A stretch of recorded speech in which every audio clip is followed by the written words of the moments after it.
Good morning to all of you. मेरा नाम जितेंद्र कुमार बारोलिया है, lecturer computer engineering government polytechnic college Dausa में मैं कार्यरत हूँ। तो 8085 माइक्रो प्रोसेसर के बारे में हम इस वीडियो में बात करेंगे। तो जो सबसे पहला टॉपिक है 8085 माइक्रो प्रोसेसर का, वो functional block diagram of micro processor. तो इस डायग्राम को देखने के बाद में हमारे ऑलमोस्ट कंसेप्ट क्लियर हो जाएंगे कि 8085 माइक्रो प्रोसेसर क्या होता है। तो आप यहाँ पे देख सकते हैं, तो ये आपका फंक्शनल ब्लॉक डायग्राम है 8085 माइक्रो प्रोसेसर का। तो अगर हम इसको शुरू से देखें यहाँ पे, तो ये आपके यहाँ पे मल्टीप्लेक्सर है। इन जो भी ये जाते हैं इन सबको अपन लोग बस बोलते हैं। ये आपका रजिस्टर्स होंगे, टेम्परेरी रजिस्टर होंगे, WZ। यहाँ पे 8 बिट का है तो इसलिए 8 बिट का यहाँ पे रजिस्टर होंगे, DEHL। इसके बाद में स्टैक पॉइंटर आपका 16 बिट का है, प्रोग्राम काउंटर 16 बिट का है, increment decrement address latch 16 bit की है। इसके बाद में आपके एड्रेस बस बफर है, डेटा एड्रेस बफर है। यहाँ पे अपन एड्रेस बस देख सकते हैं। एड्रेस बस यहाँ पे आपके 80 से 87 तक, और फिर यहाँ पे A8 से A15 तक होंगे। इसी प्रकार की आपकी डेटा बस होगी आपकी D0 से D7 तक। तो हम लोग यहाँ पे कह सकते हैं जो आपकी एड्रेस बस है वो 16 बिट की होती है, और डेटा बस होती है आपकी 8 बिट की होती है। इसके अलावा आप यहाँ पे डायग्राम में देख सकते हैं, यहाँ पे ये इसका पावर सप्लाई है, +5 वोल्ट की पावर सप्लाई है, ग्राउंड। उसके बाद में ये रीड है, राइट है, ALE, S0, S1, ये सब हम लोग डिटेल में आगे देखेंगे। इसके अलावा आपका एक्यूमुलेटर है 8 बिट का, टेम्प रजिस्टर है 8 बिट का, फ्लैग है, flip flop, arithmetic ALU 8 bit की यहाँ पे, ठीक है।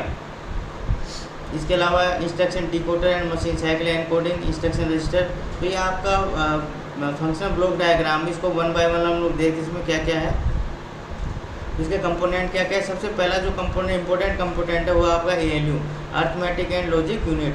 The ALU perform the actual numerical and logical operation such as add, subtract and और ETC। तो जैसा कि नाम से डिफरेंट है, अर्थमेटिक और लॉजिक यूनिट करता है। तो आपका अर्थमेटिक ऑपरेशन जैसे addition, subtraction, logic operation and और करेगा। Uses data from memory and from accumulator to perform arithmetic operation, always store result of operation in accumulator. तो जब भी हम जो भी डेटा लेंगे वो मेमोरी से लेंगे अर्थमेटिक ऑपरेशन के लिए, और रिजल्ट को भी एक्यूमुलेटर के हम लोग सेव कर लेंगे। The ALU consist accumulator, flag register and temp register. तो यहाँ पे 3 चीज़ें ये कंसिस्ट करता है। पहला आपका एक्यूमुलेटर, दूसरा फ्लैग रजिस्टर और तीसरा टेम्प रजिस्टर। तो पहले हम लोग देखते हैं एक्यूमुलेटर क्या होता है। The accumulator is a 8 bit register that is part of arithmetic logic unit. तो यहाँ पे 8 बिट का रजिस्टर होता है जो कि अर्थमेटिक लॉजिक यूनिट का पार्ट होता है। This register is use to store 8 bit data and to perform arithmetic and logic operation. तो ये रजिस्टर आपका क्या करेगा, this register is use to store 8 bit data to perform arithmetic and logic operation. The result of an operation is stored in the accumulator. तो जब भी हम कोई भी ऑपरेशन परफॉर्म करेंगे तो उसका टेम्परेरी जो रिजल्ट होगा वो आपका एक्यूमुलेटर के अंदर सेव होगा। जैसे मैं चाहता हूँ कि 8 + 5 करना चाहता हूँ, तो 8 + 5 13 हो गया। तो 13 जो आपका स्टोर होगा वो आपका किसमें होगा, हमेशा एक्यूमुलेटर में। The accumulator is also identified register A। तो कई जगह पर रजिस्टर A लिखा होता है, तो रजिस्टर A का मतलब यहाँ पे क्या होता है, एक्यूमुलेटर होता है। दूसरा जो सबसे इंपॉर्टेंट रजिस्टर आता है वो फ्लैग रजिस्टर। बहुत ज़्यादा इंपॉर्टेंट है, एग्जाम में बार बार पूछा जाता है कि फ्लैग रजिस्टर क्या होते हैं। तो सबसे पहले दिमाग में हमको ये याद रखना है कि ये 8 बिट का होता है। कितने बिट का होता है, 8 बिट का। तो D0 से स्टार्ट करेंगे तो कहाँ तक होगा, D7 तक। 8085 है 8 bit flag register, there are only 5 active flag. तो ये जो केवल इसके अंदर जो फ्लैग का मतलब क्या होता है, देखो फ्लैग का मतलब क्या होता है कि साइन, मतलब इंडिकेशन, किसी को इंडिकेट करना कि भाई ये चीज़ हो चुकी है। कई बार आप लोगों ने देखा हो कि आर्मी के ऑपरेशन होते हैं, तो वो जब भी ऑपरेशन सक्सेसफुल हो जाता है तो वो एक फ्लैग करते हैं। फ्लैग का मतलब क्या होता है, वो विजयी वहाँ पे दिखाते भाई हम लोग यहाँ पे विजय हो गए। तो यहाँ पे आप लोग देख सकते हैं S, Z, AC, P और CY बार बार देखेंगे है क्या चीज़ें। इनकी पोजीशन फिक्स होगी, यह आपको दिमाग में याद रखना है कि साइन फ्लैग हमेशा D7 पे होगा, D6 पे Z होगा, D4 पे AC होगा, D2 पे P होगा और D0 पे CY होगा। इसकी हमेशा आपकी जो पोजीशन है वो हमेशा फिक्स होगी। Flags are flip flop which are use to indicate the status of the accumulator and the register after completion operation. जब भी ऑपरेशन कंप्लीट हो जाएगा तो एक्यूमुलेटर का स्टेटस बताने के लिए फ्लैग रजिस्टर काम में लिया जाता है। These flip flops are set of reset according to the data condition of the result in the accumulator and the register। जब भी डेटा की जो कंडीशन होगी उसके अकॉर्डिंग ये रजिस्टर सेट हो जाएंगे, फ्लैग सेट हो जाएंगे। एक बिट का ही होगा। एक बिट का मतलब क्या होगा, या तो 0 होगा या फिर क्या होगा 1 होगा। सबसे पहला आता है आपका sign flag. Sign flag indicate whether the result of a mathematical logical operation is negative positive. अगर आपने जैसे कोई मैथमेटिकल लॉजिकल ऑपरेशन कर लिया, जैसे मैंने -5 + 6 किया तो रिजल्ट आया आपका +1, मीन्स आपका रिजल्ट किसमें है, प्लस में है। अगर आपने किया -10 + 5, रिजल्ट आपका है -5, तो रिजल्ट आपका -5 है, इसका मतलब आपका माइनस में आंसर है। If the result is negative the flag will be set as बराबर 1। अगर आपका रिजल्ट माइनस में आता है, मतलब नेगेटिव आता है, तो अपन एस क्या हो जाएगा, एस की वैल्यू क्या हो जाएगी, 1 हो जाएगी। And if the result is positive the flag will be reset to 0।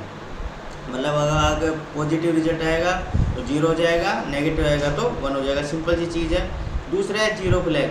Zero flag indicate whether the result of mathematical और logical operation is 0 or not। If the result of current operation is 0, the flag will be set 1, otherwise the flag will be set 0।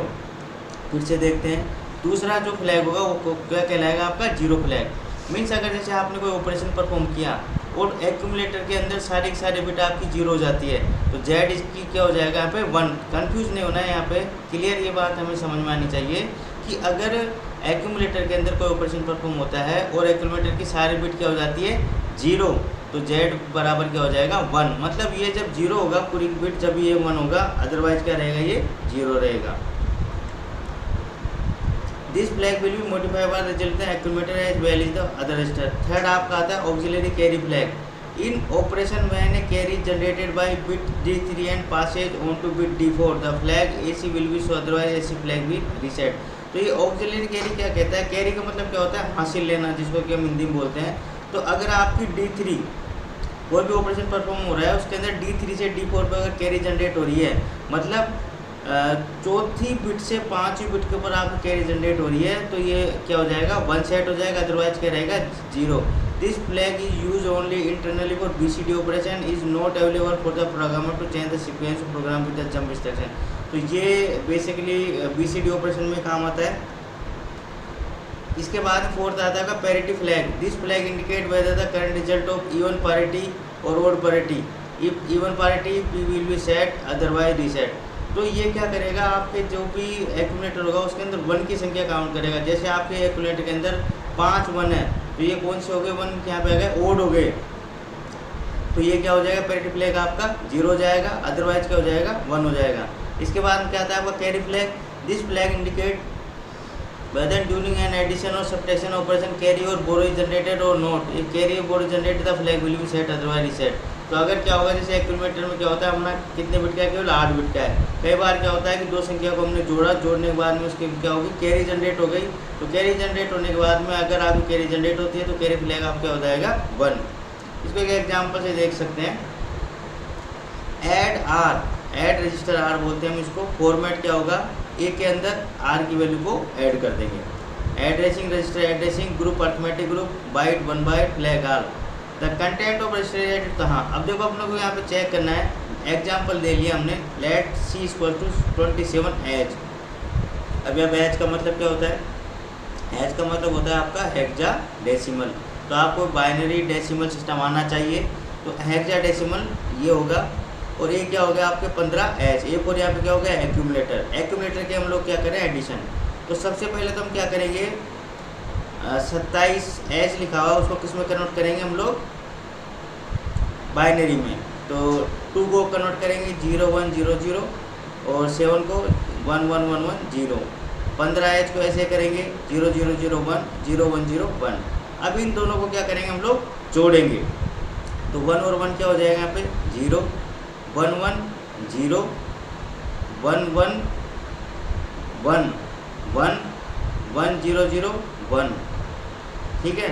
अब आप एक देखो 1 2 3 4 D0 D1 D2 D3 D4। तो D3 से D4 के ऊपर कोई कैरी जनरेट हो रही है क्या, नहीं। D3 से D4 पे कोई कैरी जनरेट नहीं हो रही। तो आपका जो ऑक्सिलरी कैरी फ्लैग वो क्या हो जाएगा, आप यहाँ पे 0 हो जाएगा। 1 0 1 0 0। यहाँ पे क्या कोई कैरी जनरेट हो रही है, नहीं।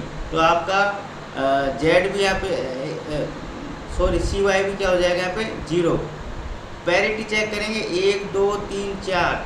यहाँ पे 1 की संख्या कितनी हो गई आंसर के अंदर, 4 हो गई तो इवन है या ओड है? इवन है, इसके लिए पैरिटी फ्लैग कितना हो जाएगा? 1 हो जाएगा।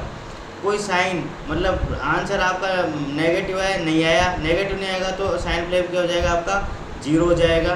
ठीक है, इसके अलावा आपके पूरा का पूरा किलोमीटर का रिजल्ट क्या 0 गया क्या? नहीं हुआ, तो ये आपका क्या हो जाएगा? ये भी क्या हो जाएगा? 0 हो जाएगा। आप आई थिंक मैं कह रहा हूँ समझ में आ गया होगा। साइन फ्लैग चेक करेगा कि आपका रिजल्ट प्लस आया माइनस आया, तो आपका रिजल्ट क्या आया? प्लस आया, इसलिए साइन फ्लैग 0 हो जाएगा। 0 फ्लैग क्या चेक करेगा कि पूरा का पूरा रिजल्ट कहीं 0 तो नहीं हो गया, पूरा का पूरा रिजल्ट 0 नहीं हुआ, इसलिए क्या हो रहेगा? 0 रहेगा। एक्यूमुलेटर ऑक्सिलरी कैरी कहता है कि D3 से D4 के ऊपर कोई कैरी आ रही है क्या? कोई कैरी नहीं आ रही, क्योंकि 1 0 0 यहाँ पे कंप्लीट हो गया है, यहाँ से अलग से कैलकुलेशन स्टार्ट हुई है, इसलिए ऑक्सिलरी कैरी पे आपका 0 हो जाएगा। P इक्वल्स टू क्या आ जाएगा? 1, क्योंकि यहाँ पे नंबर ऑफ 1 की संख्या कितनी है? 4, जो कि इवन है, इसलिए P इक्वल्स टू 1 हो जाएगा। कैरी यहाँ पे कोई जनरेट नहीं हुई है, इसलिए क्या हो जाएगा? 0 हो जाएगा। इसके बाद में आता है आपका timing and control. Timing and control में this unit produce all the timing and control signal for the operation. This unit synchronise all the MP operation with the clock and generate control signal necessary for communication between the MP and peripherals. इसके बाद में आता है आपको instruction register and decoder. The instruction register and decoder are part of ALU। When an instruction is fetched from memory it is loaded in the instruction register. जब भी कोई आपका मेमोरी से इंस्ट्रक्शन फेच किया जाता है, उसे इंस्ट्रक्शन रजिस्टर में डाल दिया जाता है। The decoder decode the instruction and establish the sequence events to follow. The instruction register not programmable and cannot be accessed through any instruction. तो इंस्ट्रक्शन रजिस्टर को हम यहाँ पे एक्सेस नहीं कर सकते।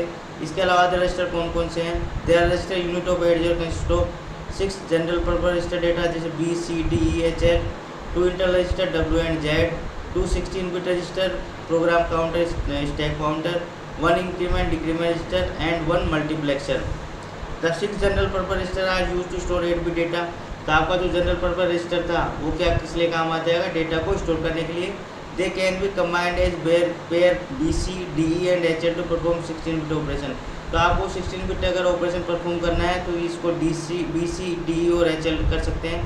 The 2 internal register W and Z are use to hold 8-bit data during the execution of some instruction, call and exchange instruction. Stack pointer is 16-bit register used to point the address of data stored in the stack memory. It always indicates the top of the stack. तो जो भी आपका stack pointer होगा वो आपके क्या करेगा? 16-bit register होगा और हमेशा जो इंस्ट्रक्शन आपके काम आ रहा है उसको हमेशा टॉप ऑफ द स्टैक पे रखेगा। प्रोग्राम काउंटर बहुत इंपॉर्टेंट है। Program counter is 16-bit register use to point the address of the next instruction to be fetch and execute store in the memory. तो ये आपके प्रोग्राम काउंटर क्या होगा कि जो भी अगला इंस्ट्रक्शन काम आने वाला होगा उसको ये आपको स्टोर करके रखेगा। इसके अलावा जो बसेज आती है, पहली आपकी जो सिस्टम बसेज है उसमें कौन कौन सी? पहले आपकी डेटा बस है। Each carries data in binary form between microprocessor and other external unit such as memory. तो डेटा बस क्या करेगी? आपकी माइक्रो प्रोसेसर से इनपुट आउटपुट, माइक्रो प्रोसेसर से मेमोरी, मेमोरी से माइक्रो प्रोसेसर, तो ये दोनों बाई डायरेक्शनल होगी। टिपिकली साइज 8 और 16-bit, ज़्यादातर किसकी साइज क्या होगी? 8-bit होगी। दूसरी आती है आपकी address bus. It carries address of operand in binary form, typical size 16-bit। तो जो सबसे इंपॉर्टेंट चीज़ यहाँ पे क्या है, जो एड्रेस बस है वो आपकी यूनिडायरेक्शन होती है। मतलब ये माइक्रो प्रोसेसर से कहाँ पे जाएगी? मेमोरी में। माइक्रो प्रोसेसर का रजिस्टर एड्रेस तो अपने को पता होता ही है, तो हम क्या एड्रेस किसका ढूंढने जाते हैं? मेमोरी में किसी भी इंस्ट्रक्शन का। तो इसलिए एड्रेस बस हमेशा यूनिडायरेक्शन होगी, डेटा बस आपकी बाई डायरेक्शन होगी। और ये आपकी 16-bit की होती है एड्रेस बस, और डेटा बस आपकी 8-bit की होती है। तीसरी होती है control bus. Control bus are various line which है specific function for coordinating and controlling micro processor operation, read and right control line. इसके बाद में आपका इंटरप्ट एंड आउटपुट है, ये आपका अलग से चैप्टर हम लोग उसको देखेंगे। Interrupt is a signal which suspend the routine what the micro processor is doing, bring the control to perform the subroutine, complete it and return to the main routine.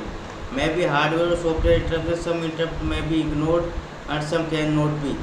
तो हार्डवेयर इंटरप्ट भी हो सकता है। Interrupt का मतलब होता है बाधा डालना।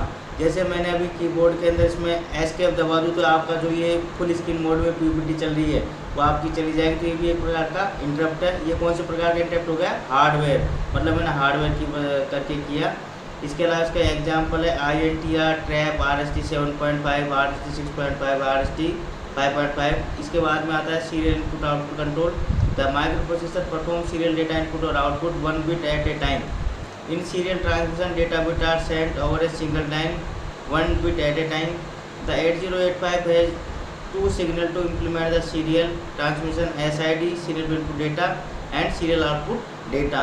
तो ये इंटरप्ट और इनपुट आउटपुट है, आगे डिटेल में भी हम लोग उसमें और डिटेल में देखेंगे इसको। Thank you very much. तो आज हमने फंक्शनल ब्लॉक डायग्राम ऑफ 8085 देखा, इसके बाद में हम पिन डायग्राम देखेंगे और भी कोई भी रजिस्टर्स हैं, कई सारी चीज़ें हम आगे इसमें देखेंगे।